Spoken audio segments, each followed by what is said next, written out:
So guys, SSC CPO notification 2024 जी 15 फरवरी इसकी थी date, लेकिन अभी तक भी आपका अनाउंस नहीं हुआ है।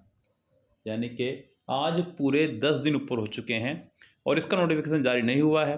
तो ऐसे में स्टूडेंट्स बड़े हताश हैं इस बात को लेकर के कि इस बार सीपीओ को नोटिफिकेशन आएगा भी या नहीं, डिले क्यों हो रहा है, अभी कितना डिले होगा, क्या नोटिफिकेशन की वजह से एग्ज़ाम भी डिले हो जाएगा और क्या सीपीओ की वजह से आगे के आने वाले जो एग्ज़ाम्स हैं जैसे कि स्टेनो, सीजीएल, सीएचएसएल, एमटीएस, क्या ये सब भी डिले हो जाएंगे?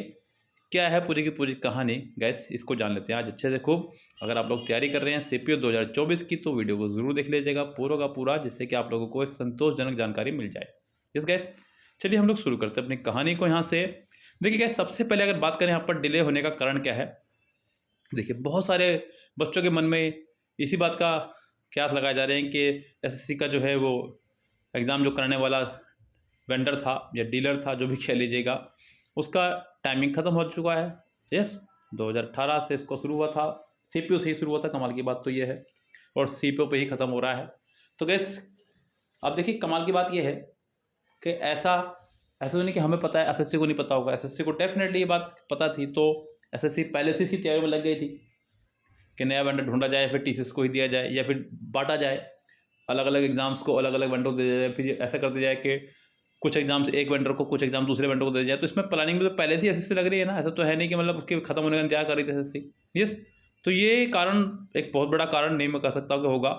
हाँ, ये बात सत्य है कि कारण तो यही है, लेकिन मतलब इसके अलावा और भी बहुत सारे कारण हो सकते हैं। वो क्या कह सकते हैं उस बात करेंगे हम लोग। तो गैस, डिले होने का कारण तो फिलहाल यही कह सकते हैं फिलहाल अभी। हालांकि बहुत ज़्यादा डिले नहीं होगा, ये भी मत सोचे क्या मतलब बहुत ज़्यादा डिले होगा।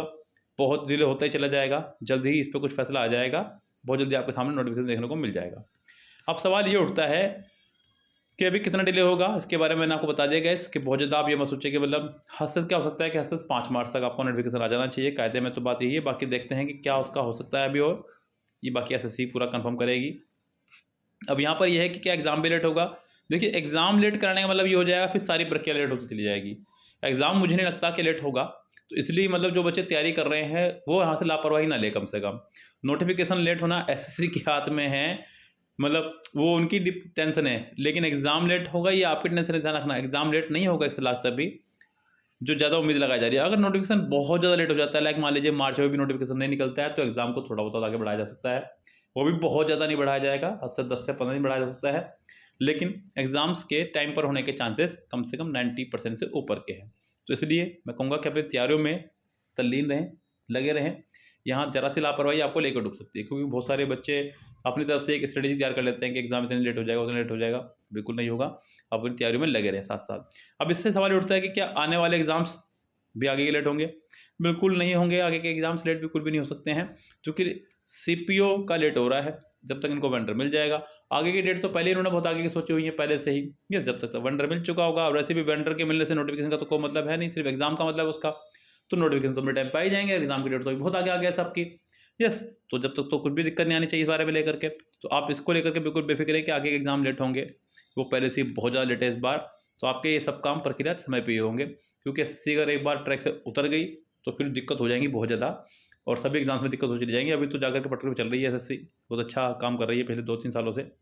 सो गैस, बिल्कुल बेफिक्र होकर अपनी तैयारी करें, समय कम है। और हाँ, अगर बात करूँ मैं सीपीओ की प्रिपरेशन के लिए, तो गैस ऐसे में आप लोग अब PYQs लगाना शुरू कर दें अपने इंग्लिश के लिए। अगर मैं कहूँगा तो गैस किरण और MB में से कोई एक कर लीजिएगा। अच्छा होगा कि ऐसे में अब आप MB बुक कर लें इंग्लिश के लिए, वो ज़्यादा अच्छा होगा।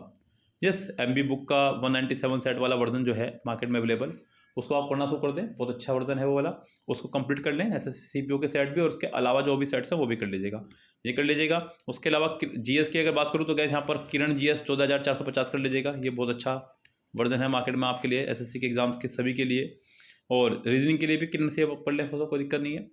बाकी इंग्लिश के लिए MB इसलिए मैं बता रहा हूँ क्योंकि आपको मेंस में भी इसका लाभ मिलने वाला है। जिसके तो अपनी तैयारियों में लगे रहे हम सभी जने। ऑल द बेस्ट सभी को, bye bye, have a nice day.